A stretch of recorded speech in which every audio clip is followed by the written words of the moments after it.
председателе, побарав процедурална преска баш да помогнам и за овој транспарент. Да повикам до колегите тие што останат од опозицијата да го однесат во Белата палата, во дувлото на криминалот, во криминалната банда која ќе оплячка, ја уништи, ги згази граѓаните, ја згази државата, во палатата, во која што има теписони од 100.000 евра, плочки од 120.000 евра, мермери од 200.000 евра, и таму ова се што го зборуваат да го обесат и да го зборуваат таму во нивната партија.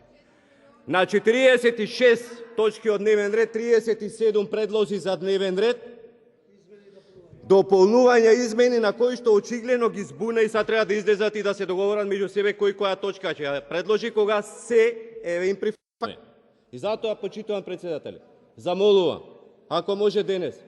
да им оставиме период за од утре кога ќе договара што да предлагаат тие останатите во дневен ред, да се договорат барем вечерва што сака за утре да може да продолжиме. Очигледно е напуштаат салата, не знаат веќе што да доправат во собранието.